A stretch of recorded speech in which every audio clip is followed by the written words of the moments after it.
We're fucking back, guys. We're back together. The bromance is alive. We're back together. Stefcho, how are you, man? I'm good. How are you? I'm good. I'm actually very good, and I'm very good because we're back, and because today I sent you this. You saw what I sent you, right? There's this fan of ours, of mine. She wrote to me, and she Oh, said this the nicest thing I've ever heard. That she really likes my shit. That she's been following me for a long time, and I don't want to say her name because I don't know. Maybe she wants to stay, you know, unassociated with me on the outside. But I'm really happy that this happened, man, and it's great. But not only this, but I'm happy that we're together again, back at this marriage. We're working it, right? We're working our issues. I don't think there's a way out. We're too old. Exactly. So no point to divorce. It's better to stay Yeah, together. it's too late. Yeah, we don't have kids, but I mean it's impossible. So It's a let's bit just late to find new friends now. yeah, Yeah. exactly. And we're not as beautiful as we've never been. So uh, that's also important. Listen, man. Do we need to talk about it? Do we need to address anything? Do we need some therapy now on the podcast or no? What do you say? I mean, I haven't looked at the last episode. I'm sure you did it justice. You were very objective. I'm sure of this. So we can Well, just. now you have your opportunity to I don't know, to present your version of the story. What I did was I basically said what happened, and I said Yeah, I'm sure.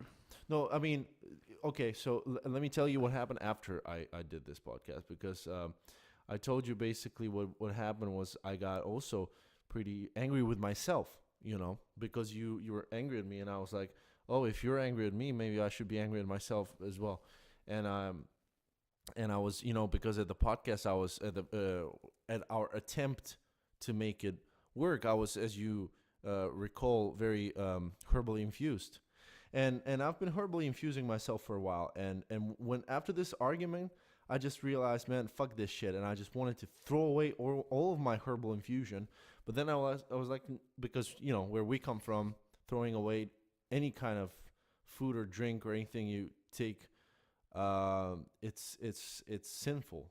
It's almost a disgrace. So I decided to herbally infuse myself with all of that herbal infusion that was left, which is just humanly possible. And I was herbally infusing myself for a whole day, and I don't know where I was, and then there was still left at the end of the day, so I threw it all away. And now I'm out of herbal infusion, and this week has been great because I was just at it, man. I was just beating my body, man, with all kinds of physical stress, and I've felt great. I'm feeling great, and I wanted to talk about this if you don't mind, or if you want to listen to it. Sure. Unless you have something else that you want to point out at the very beginning. Uh, Not really. No, listen, man. Seriously, I was honestly not really taking care of my body as I should be, as anyone should be. So I've been kind of lazy. Well, the honest thing is that the way I've been kind of behaving and the way I've been, living my life is basically I work out a couple of months a year. I get motivated. I go to the gym. I work out for a few months. I get in shape, and then something happens. Like either I go on vacation, or it's the holidays, or I mean I'm somewhere else where I can't go to the gym, and I just like I skip a day or two, or a week or two, and then a couple of months in, I'm out of shape. So I end up having these periods where I go work out for a few months, and then I don't work out for a few months, and then overall it's like maybe 4 or 5 months of the year I'm working out. The good thing is that when I do, I pretty much go really hard at it. The thing that I really hate is, do you ever see this? Because you go to the gym too. Do you ever see those guys that, you go to the gym like months and months and months, and they are always there, but they're always in the same fucking shape. They never Yeah. change. Yeah, that's me in the mirror. No, it's not. I mean, you might think so, but like take before and after photos. I'm sure you make some progress. But what I Yeah, mean but is, no, but you know what's the thing? What if they didn't go? Maybe they would get fat. yeah, I was thinking about it. I was thinking maybe is there, but the thing is, But at least that's what's keeping me asleep because the sometimes. thing is, like I quit. So I quit for a couple of months. I go in and I see the same guys. So either they also quit for the same amount of time, or they were just, which is the more realistic version, is that they were there all the time, but they just didn't do anything. So But you know, yeah, you know what else I saw? There was some girl who was going, I mean, every day. She was really regular, yeah. and she disappeared for maybe 2 months. Hmm. And when she was back, she was twice the weight. No She was way. so fat, yeah. Fucking awesome. Like Man. I couldn't believe it so fast. So maybe Awesome. it's That's fine. me. That's my story. But I mean, I'm talking about some guys that, especially before when I used to go in the morning, because I've tried like all kinds of approaches, and there are benefits to all of them. You go in the morning, it's great. It kind of boosts your metabolism for the rest of your day. You kind of wake up, it's nice. You go around lunch, before lunch preferably, it's also cool. You go at night, I'm generally, my energy is lower. I'm a kind of a morning person. I'd rather wake up really early than stay up night late, because I like run out of energy at some point. But I've tried all of those, and usually these guys, I'm talking about guys who go in the morning, and there's usually like, those are like 40, 50-year-old guys who are always at the gym. They're opening up gym, and these are guys who never changed, and they're not even in a great shape. That's the point. Like, those are some dads that I guess they just want to be outside of the house for a moment. They want to be just forget the kids for a moment. They go to the gym, they look at some young ass, whatever they get out of this, and they just don't do shit. They talk to each other, they take like 5-minute breaks between sets, and that's it. And they stay in the same shape. And it's crazy. Like, I mean, at least they preserve the shape. Like, they don't get worse. But do they sit around the utilities? Yeah, man. I mean, this is. I mean, they don't really No, sit the around. thing is, but- are they in your way No, or not? no, they're not. But So- they're very nice and all. But it's just that I'm like, just, it's a curiosity. It's like, what the fuck, man? Like, why would? Because if my opinion is, if you're gonna go to the gym, it's not like it's expensive or anything, but it's just the commitment that you're making mentally. If you're gonna do this, then you better do it for a reason. Then what's your reason? If it's just, I mean, we all say it's all about showing up, sure, but there's a little bit more to that. It's, if you're showing up already, then you got to do something more, and that's the whole idea. Is maybe they're plateauing. Maybe they made some progress, and then they just stayed at the same level and didn't introduce any change, any variation in the exercise or anything. I don't know what it is, but it's just it's what it is. There are a lot of people. Yeah, like but this. there are a lot of people like this everywhere. I mean, I go to fuck. I should stop saying I mean. Why do I say I mean all the time? It's alright. I go to the swing, and there are these people who also they just go, and they Right. don't want to learn anything. They just jump around. So what do you think? Why are they there? Is it for girls, or what do you think is the reason? No, it's girls. Yeah. It's usually girls. It's that girls like who this. don't who just stick around. Maybe, Yeah. yeah. But we mean, have this multi-sport here, which is Right. some monthly tax, and you it's get a to go subscription to thing. Yeah. whatever. But the thing is, Yeah. I don't know. With dancing, it's different because there's a social element. So because there's always an interaction to it. It's like other games, like let's say basketball. There's a lot of guys who go, I don't know, play volleyball, play something, and they also like they're out of shape, but they're like, the gang. We get together, we play. It's a different kind of thing. But if you're doing a solo kind of sport, like at the gym, or I don't know, you're swimming or you're doing some cardio, and there's no progress, then I don't know. It's concerning. It's like, what the fuck, man? No, but still, if it's, I mean, again, fuck. Again, no progress doesn't mean there is no progress. Like, As long as there is how no, come? as long as there is no regress, maybe that's the progress. Yeah. Maybe it's all about like keeping yourself alive. Yeah, I mean, who am I to judge? I mean, maybe they're like without this pillar, without this fucking There is so moment in much their life. worse. There's so much worse at the gym. I really hate the guys who just sit around and look at their phones. And I mean, they sit on the space that they have to use, Yeah. and they just, yeah. Yeah. But no, I go to them and tell them, get the fuck out of here. Like, okay, Right. but Yeah. Do you do that? You're like, excuse me, get the fuck out of here. yeah, of course. No, but when they're in your way, not in general. You're not the kind of guy who's like, Yeah, why would I otherwise? No. I don't know. Oh, did I tell you this story? I told you this story about this guy with the bike, right? But let me tell it to the guys. Man, this is such a crazy story, but I'll tell the full version. So when I moved here to Malta, one of the first things I did was I bought a bicycle. And I was like, this is such a great idea because it's a small place. It's an island. It's the weather is nice 300 days of the year. It's a bike makes a lot of sense. So I came here. I bought the bike. Of course, everyone was like, "What are you doing? It's crazy because the traffic here is supposedly bad and the streets are bad, and it's an island. So the infrastructure is such that you can like extend every single street, or you can't build too many underground parking lots. So I understand them that the streets are very narrow and there's a lot of cars and there's way too many cars. There's more cars than there are people, and there are too many people. So I understand this concern, but it's irrelevant because if you think like this is exactly what leads to this problem. So anyway, I buy the bike and I start, every weekend I go someplace and I go around the island. I've been pretty much everywhere. So one of the first weekends I go to this place down south. It's with the bike it's not that far, but if I had to walk, like it's a very big distance, and this is like in the middle of the summer, so it's scorching heat. And the thing about Malta is there's a lot of cactuses around on the side of the road. The reason for this is because outside of the cities and the rural areas, there's whenever there's fields, because there's not too many trees, the landscape is pretty flat. There's a lot of wind, so they put these cactuses in like to separate the fields from one another, like to stop the wind or animals and stuff like this.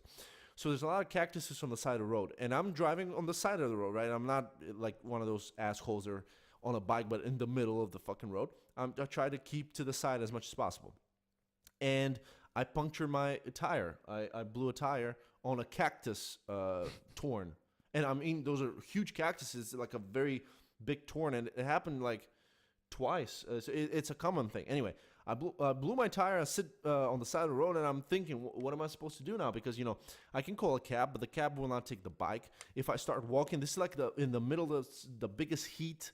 I have to walk for like 4 hours back home. It's crazy. So, and at this point, as I'm contemplating suicide, this guy on a bike, and by the way, it's not completely obvious to a bystander, and there were no bystanders. It was just like it was in the middle of nowhere. But it's for like passing by cars. It's not an obvious thing that I blew a tire because I'm just sitting on the side of the road and the bike is next to me. But this guy on a bike, on a bicycle, rides past me and stops, and he's like, "Dude, what happened? Do you need help?" And I'm like, "No, man. I mean, you can't do anything. I blew a tire."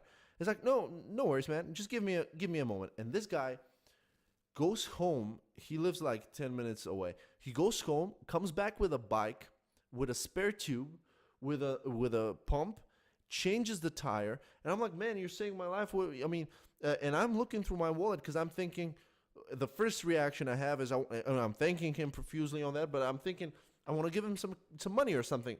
And I go, man, I'm sorry, I don't have cash, but because I just had my card with me. And he goes, you don't have money? Do you need some money? I'm like, what? No, man, it's okay. And then I say, if you want, I can take you for lunch or something. He goes, no, my wife is cooking. If you want to come home, by the way, do you want to come over for lunch now? And I'm like, no, man, it's way too much. I don't want to bother you. But anyway, so this guy adds me on Facebook. He takes a selfie, and he says, listen, in Malta, there's not too many bikers, and we try to promote that more. So there's this bike advocacy group on Facebook. So I'm going to add you there. So he adds me there and puts this photo that he took, this selfie, on the group, and he says, "Oh, a new biker or whatever in the community." And I write under this post like this huge explanation, just thanking him and telling everyone what happened. And there's then a bunch of people who start responding, and they're like, "Oh yeah, he's just like that." There was this one woman. She's like, "When I got to Malta, I started riding my bike, and then on this hill, I got really tired. My muscles cramped up. I started puking. I couldn't. I was like panicking. He stopped. He helped me. He started walking with me. We started laughing. Everything. We've been friends ever since. And then a bunch of people started just telling these stories." And then turns out this guy is like a volunteer who, on top of whatever he's doing, he's also going to like old people's, people who don't have families, and he brings them food and stuff like this. And the reason I'm saying this now is, by the way, this guy is, let me just check his name for if there's anyone from Malta who want to check this guy, because this is like a Superman guy. His name is, let me find him up. Captain Malta. Joseph Farrugia. So heads up, this guy's the shit. Joseph Farrugia. So this guy, just yesterday, I was reading on the same group, He writes a post about Dingley Cliffs, which I mentioned here on the podcast many times that I go there. And when Kieran was here, you remember he said, "Isn't that a suicide place?" And I'm like, I don't know, man. I mean, never have I thought about that. Uh, and uh, and this guy posts this big kind of whatever post. He says, "I was riding my bike past Dingley Cliffs, and I see this scuffle." And I realized there's a, and by the way, this is a very deserted place. Like, there's not too many people, especially this time of the year, especially now. So he sees a guy who's trying to commit the suicide, and his wife apparently is trying to stop him. And I didn't understand exactly what he was saying, but he said there was some rope, and she was pulling on the rope, and the guy was pulling. I don't know what happened, but anyway, it was clear to him that this was a suicide attempt.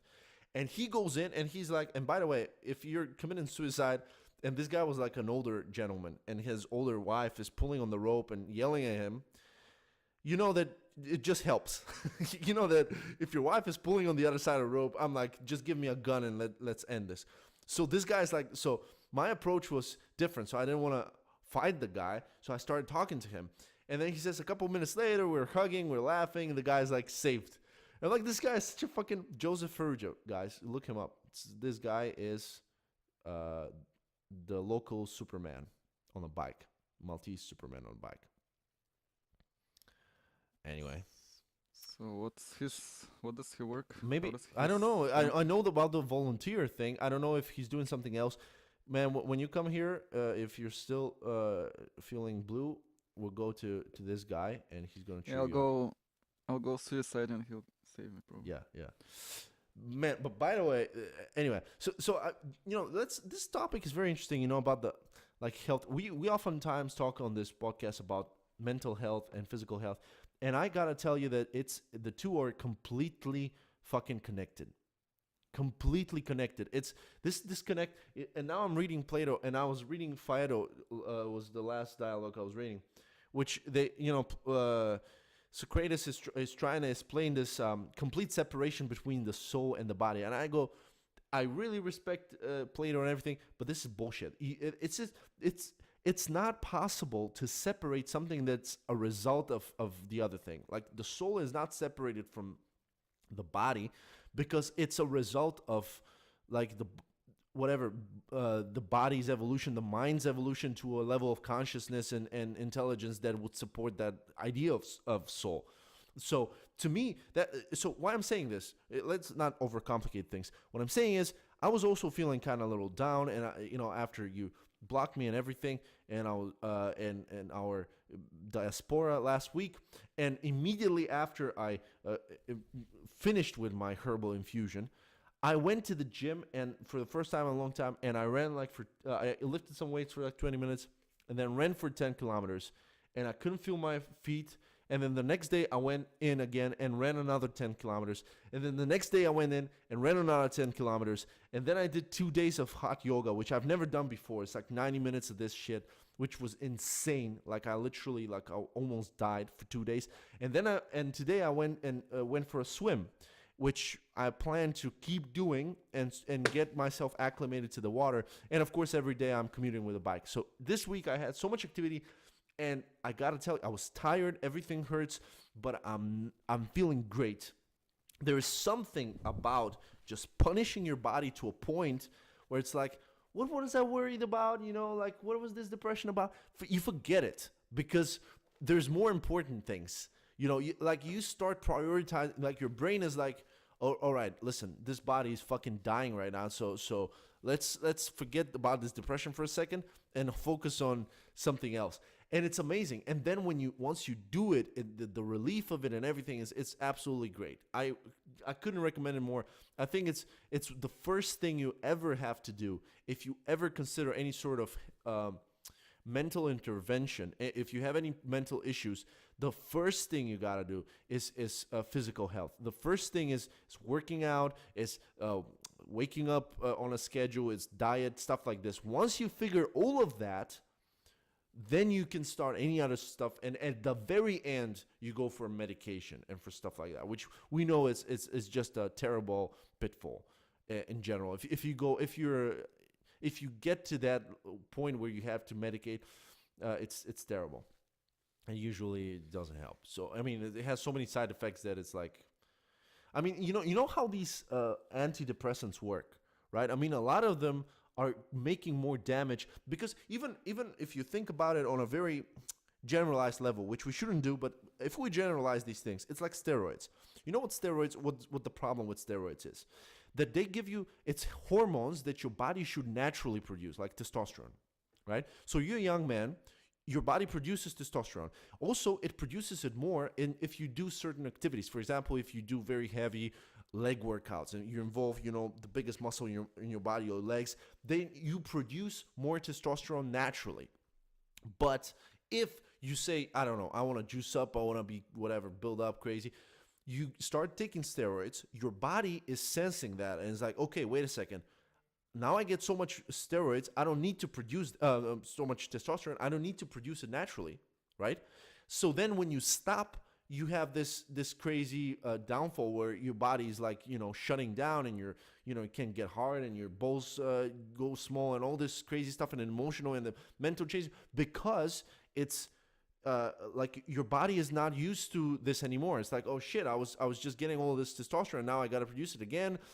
You know what I mean? And this is the problem. That it's a similar situation with these antidepressants that you give this pleasure to your senses and then you take it away, and then you can't live without it. Essentially, But why would you take it away?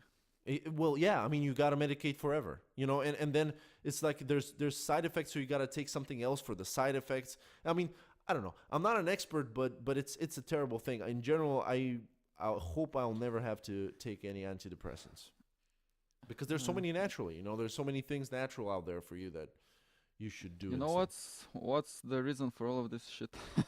What's the reason?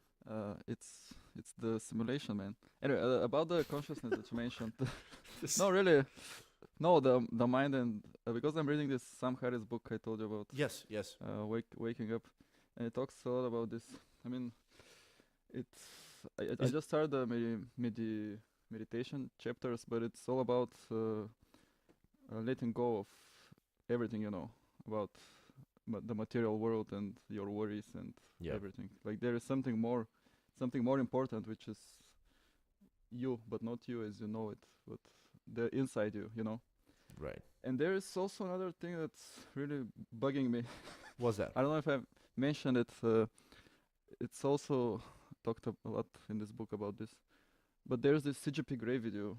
Uh, it's called Two of You. There is two of you or something. But this book also talks about it. Do you know this thing? No, no, no. What's that? So basically, you know, your brain is two. Hemispheres. Yeah. And yeah, okay, so a bit back. Actually, no one knows what's consciousness, right? What's the particles that make it? Yes. I mean, they know their molecules and some chemicals are distributed or whatever. But Mhm. they can't really pinpoint. Science doesn't tell you this is Yeah, there are this many is theories, conscious. but we don't know for a fact. Yes. Yeah, no one really knows what the hell is happening there. But the thing is that they do know. And when I saw this video maybe 2 years ago, I don't know when, I was like, ah, that's interesting. But the thing is, so they have this treatment for epilepsy, I think, that they cut because the two parts of the brain they're connected by some wiring there, Yes. right? So they communicate. And you know that the left part is responsible for the right eye and the right hand. The right Yes. part is responsible for the left. So the thing is, when they cut, it fixes some symptoms of epilepsy and some other things. That Really. they cut this wiring. Yeah. But what's the But explanation for it? How does it work? No, I don't. I'm not sure. The thing is that some other thing happens, which is really weird. So when they cut the wiring, they made some experiments that show that actually there's another person inside you. The thing is that What? yeah, because speech, the mouth, Yes. is controlled by the left brain. Yes. So actually, the experiments show that there's the right brain is a person by its own, but he can't really speak. No You know what I shit. did? Yeah, I know what was the experiment. They so basically they showed different texts for the right and the left eye, Yeah. and and for example there was the right brain was asked to for whatever the right eye see, he was asked like take the object that's on the left of you. Mm-hmm. In the left brain, the, the mouth is saying there's nothing there, but the right hand is picking the object, like some Fuck. Rubik cube in the video. Yeah. And then they ask you why did you pick this? It's like, I don't know, I like Rubik cubes or what. You're kind of rationalizing it after it happens. Yeah, exactly, yeah. But there's real experiments that show that Fuck. this thing is real. There's another person there. Man, And, it's possible. I don't know, man. It's crazy. I And mean, this book also talks about this because it puts to question a lot of things. What is consciousness and what is soul and what the Yeah. fuck is why is man, it there? this is crazy. Yeah, because like you, But I but no recently, one really talks yeah, about it. It's I recently if- heard if about there's- it. I don't know where it was. I think maybe it was this Penrose guy, this professor that was on Joe Rogan recently, this physicist, and he was saying something similar that people who have damage in that left hemisphere, that the part that affects speech, and they cannot speak, some of them can swear because it turns out that swearing is from a different part. Like there's a different part of the brain that emotionally involves you into swearing, and you still remember the words. These people swear, but they cannot say anything else. It's bizarre, man. It's crazy. I mean, I don't know. We don't. I mean, we know so little about it. He was also talking about this, like which part of the brain is conscious. They know, like he was saying that there's parts of the brain that are not conscious, but they're operating. There's like just CPU power or whatever. No, but maybe they don't have control over anything. Maybe they can't control your hand to show that they exist. Yeah. So that's It's another crazy. thing. And then he was Crazy. talking about these. I forgot what was it. Mitochondria. No. I don't know. Some part of the cells. It was like even a sub element of the neurons. I think that he was theorizing that those are the elements that have the consciousness, and he was also making a point. I haven't read his books, but he has written a lot about consciousness too, and he has these theories that go that connect like some. I don't remember what it was, but it was like these geometric patterns that form when only with certain elements in your body and in your brain, and when you see those patterns, they're like unnaturally symmetrical. You know that there may be some computation going on, or I don't know, which will lead to consciousness. I don't know what it is, man. It's I wish I knew more about it, but it's crazy. I mean, I don't know if anyone knows about it. It's a lot of observations and very very little facts that we know. Yeah. Yeah, it's bizarre. Hmm.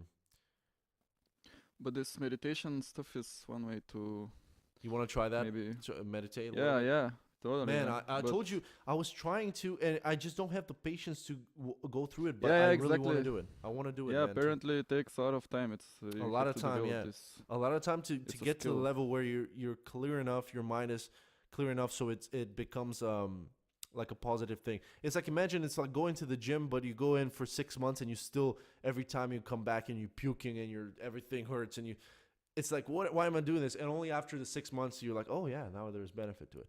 I mean, you're not puking after meditation, but the point is it's just you don't feel it for a really long time until you actually finally start feeling it. You know how they talk about like some of the monks that they've been meditating their whole lives, and they measure their brain activity, and they show just the same stuff that goes on when you're tripping super like balls out on DMT. It's incredible. Yeah, Like the they thing can is- they can force the same state just with their thoughts.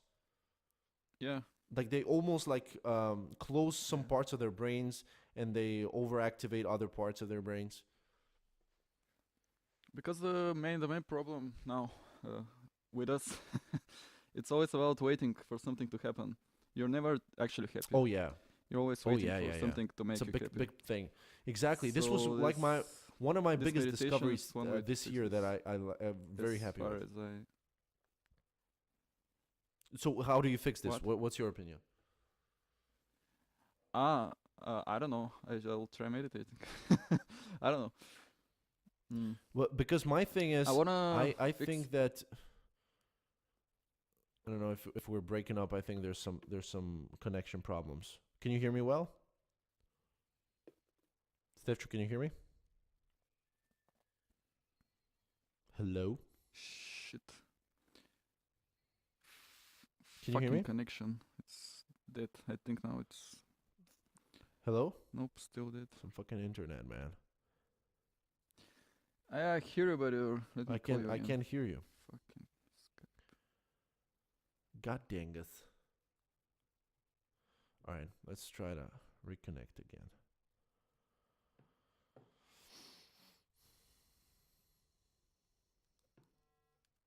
Yeah, it was okay for a while. Can you hear me now? Yeah, I think so. Okay, Yeah. let's try again.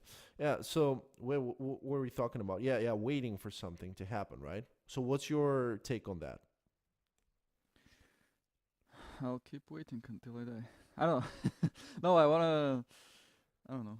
I guess find a way to not work and wait for Friday. That's one thing. Yeah. Wait for the weekend. But That's I something think, I have to fix. but this is the thing. I think that this is a problem that people have. These monks that meditate, they seem to have solved this because they don't worry about Yeah, that. yeah. They don't wait for anything. Yeah, exactly. Yeah. You know, when did I tell you this? When I was going to Japan, I was looking at different places that I can go, and I found this huge ass list. I don't remember what the website was, but a huge list of things to do and place to visit in Japan. And it was one place where they had these monks, mummies of monks that they have brought in from the entire country, from different places and different like temples, and these mummies have been mummified in a specific way, and the way that this happened was apparently there was this thing. I think they were like all like in the 16th century or something. That I don't know. It was something really popular among the monks back then. But they were like thinking, okay, I'm meditating my whole life. I'm old now. It's time for me to go. It's time for time to die, and I want to ascend and become Buddha. I'm not really familiar with the like the Buddhism ideas and how a person can become Buddha, but apparently you can if you're worthy enough. So what they do is they start meditating, and they get on this diet, which is more and more limiting, and they're eating less and less. At some point, they start eating just nuts, and they eat nuts for like 2 years. They lose all of their body fat. They got no body fat, and they don't talk to anyone. And then finally, they start drinking this fucking poisonous tea. That is the reason for that is that they want their body to be poisonous, so that like maggots don't eat it, so like flies and everything, so it doesn't spoil after they die. And they drink this tea, and they drink it for a while, and it's like you can't go long with it, and they figure out, okay, I'm gonna die anytime now. So then they go into this hole in a wall, and they get in the hole, and they get into the lotus position and start meditating. And the other monks are closing up the wall, so they put like bricks in the wall, and they just keep one hole open, and through the hole they put a rope, and inside the monk is holding to the rope, and on the other side there's a bell. So once a day the monk just rings the bell to tell them he's still alive, but he doesn't eat or drink anything inside. So as you can imagine, after a couple of days he's dead. So he stops ringing, so they close in that hole in the wall, and he's left in the wall. So what happens is he essentially dies there and becomes a mummy. And after a while, after a year or something, they open up the wall and they look at him and they see. So if his body was eaten by maggots, then he wasn't worthy and they just bury him. But if it wasn't, and if it mummified and he's like, like a rock, petrified and mummified, then they say, okay, this guy's like now at a Buddha level. So they transport him to the temple, and you can pray to this mummy, like as if you're praying to Buddha, because this person was worthy enough to ascend to that level. So and to be on that level, like just to kind of say, okay, that's it, man, I'm dying now. It's my time. It's insane, and it's so much against like our culture and capitalism and everything, that endless pursuit that you always want to accumulate more and you want to get more and more, and they always want to, like what you're saying, you're waiting, or more like you want to reach a level, like you want to make it, you want a success, you want money, but you don't realize that you can never make it. Like there's no making it. Like if you want to lose weight, you lose it, and then immediately you start gaining it again, unless you keep at it, unless you keep going to the gym. If you make some money, then you got to keep doing whatever you did to make that money, and otherwise you're going to spend it and end up with no money. So people need to understand that it's all about just endless struggle. That's life. That's what life is. It's an endless struggle. There's nothing wrong, nothing bad about it. That's what it is. That push that every day you wake up and like, oh, get up from the bed early in the morning to get on with your day and do everything, and there's hard things and everything. That's how life is. Even if you go to the fucking beach and you drink martinis and whatever, you'll be okay for a couple of days, and then you get depressed because maybe, like, this is something I think we discussed already, but I really like that idea. I heard it first. I don't know who came up with it, but I heard it first from Joe Rogan on his podcast. This idea that since we're the dominant species, we have some reward systems in our bodies that we ourselves are kind of rewarding ourselves with dopamine or whatever serotonin levels and stuff when we overcome great struggle. And so if we don't overcome great struggle, we're depressed. So if we're just sitting in an office and doing nothing and life is easy, then we get depressed. And if we challenge ourselves and we do crazy stuff, and then this is what you see. Like, think about it. We've been around for a long time as a human race, but every year there's new records.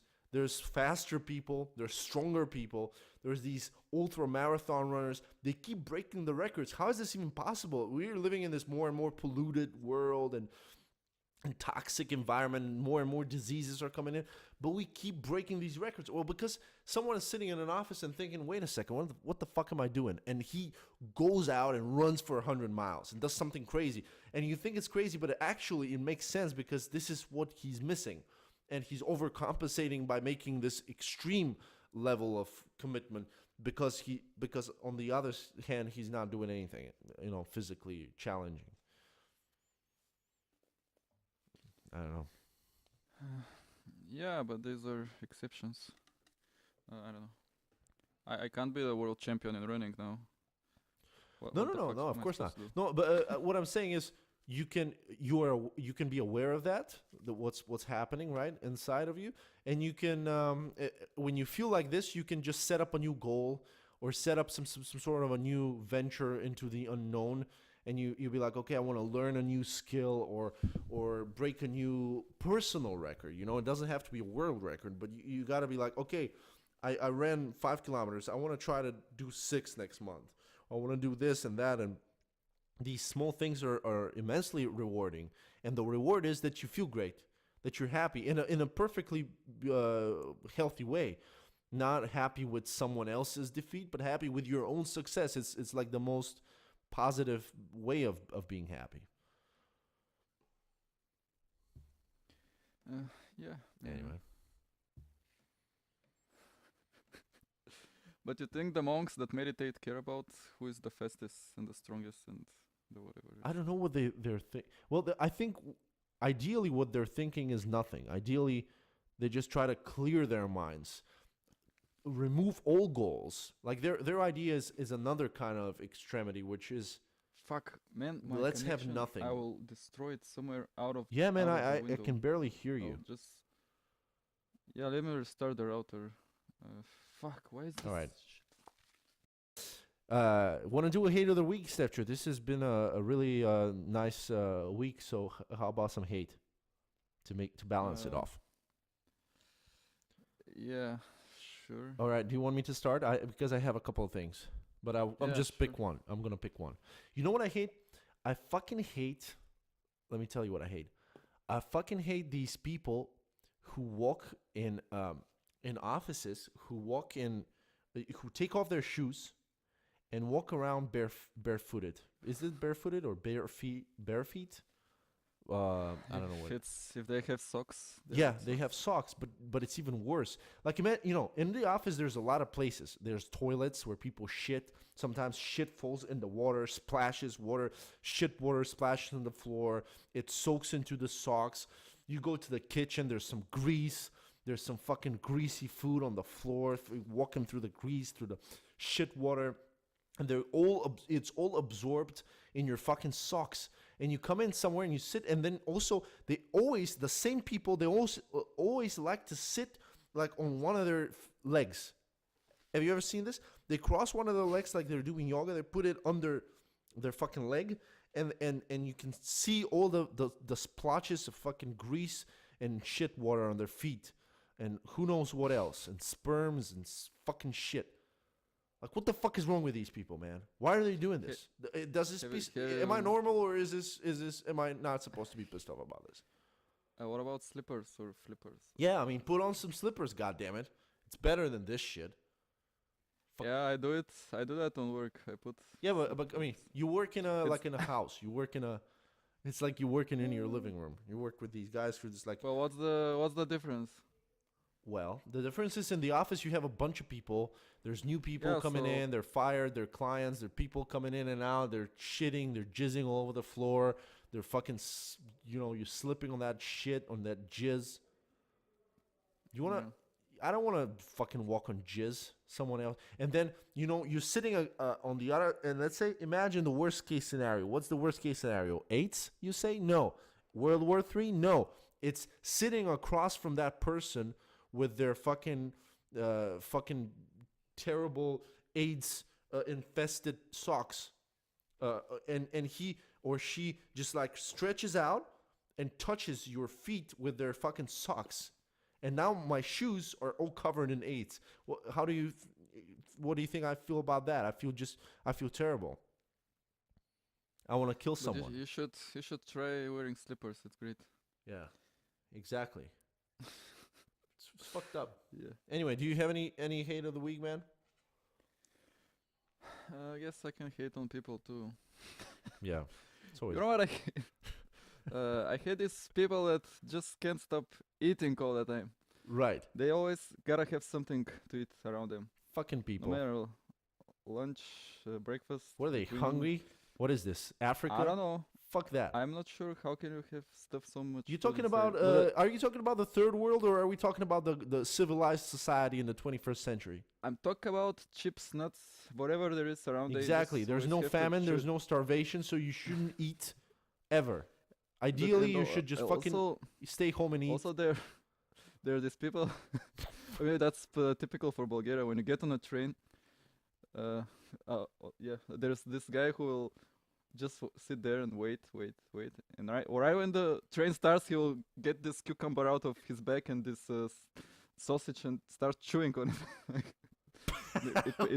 it might be half an hour. Wait a second. uh, What are you talking about? If you would take out a cucumber or a sausage and a sausage. and a tomato and Oh yeah. whatever. Oh, The thing okay, is, okay. if you're in a train, you gotta eat, even if it's just for half an hour. Oh fuck yeah. Otherwise, you will Yeah, die. otherwise, you wasted the train experience. Yeah, you I gotta eat something. Man, can't in just sit there. Japan, do you know in Japan they're not allowing you to even make a phone call on a train because it's intrusive for other people and other people may be sleeping? And you're talking about fucking eating this shit so it drips all over the other people's dead bodies and corpses in the train. It's fucked up. I mean, there was a sign in the train in Japan which was like, if you have a laptop, be mindful of the tapping noise when you tap on the keyboard. This Oh is man, I gotta. That sounds like the perfect country for me. exactly, and these people are go there. fucking eating. They have a sausage and a cucumber and a fucking tomato in between, and they eat it in a fucking tray. Yeah, I know what you mean, man. It's crazy, Yeah. fucking Oh. great. No, I agree with you. And when I was a kid, I had this real big problem because I was like super not used to eating in front of people because for a long time I was wearing braces as a kid. And when I went to school, I was with braces for a couple of years, like the first couple of years in school. And eventually, like I just got used to not eating in front of other kids. So I would never feel comfortable with eating in front of people for a really long time. And that's better than these people who are extra confident.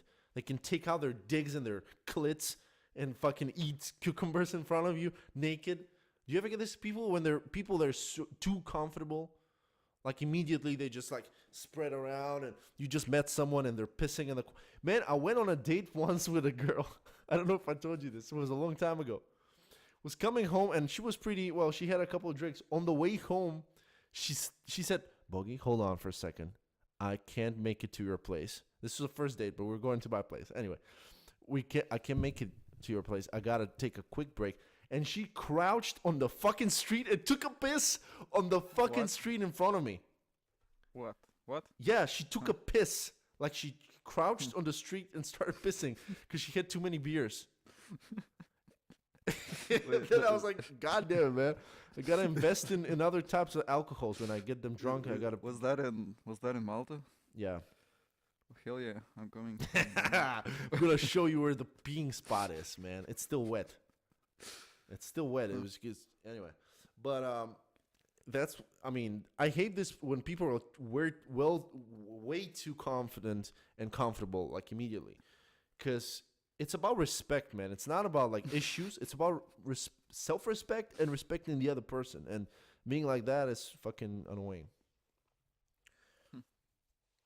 Anyway, but let's announce this, man. You're coming to Malta, man. Oh yeah, coming to freaking Malta. You're fucking coming, and you're gonna be pissing on the fucking streets and everything. Hopefully, we're gonna. I'm working on it. I'm probably gonna be able to hook you up with a bike, and I'll take my bike, and you take your bike, and we'll fucking bike around, like Yeah. two bikers. Like we'll form a mini biker gang, and we're I'm going everywhere around the world next month. yes. Where are you going? Wanderlust. I'll live for the travels, yo. That's my point in life. Where are you going? Tell I'm us. going home for Christmas. Home for Christmas. Then I'm going to Thessaloniki to pay for my car repair. Fucking excitement times. Then I'm going. Actually, no. Before that, I'm going to Malta. And then I'm going to San Francisco. God damn it. So Fucking it's work crazy. related. So, but why are you going there exactly? What is this? Where? What kind of event is there in San Francisco? I know because we have new bosses now, and I gotta meet them. Gotta go suck some dick. Gotta go suck some corporate dick, yo. Yeah, I don't want to get fired, you know. Yeah. Gotta, No, of course. No, I mean, if I could go, I would go. All right, man. Let's wrap it up. And I'm waiting for you to come to Malta. Please don't block me if you come, because I need to communicate with you somehow and know where your location is. I'll just get an Airbnb and block you anyway. All right. But yeah, Cool, man. Cool. Well, it's such a small place that you might be renting someplace next door, so no point to risk it. All right, guys. Well, if you like this, please subscribe. Let us know what you think, and stick around for some more content. Podcast content, I would say. Bye. Bye-bye.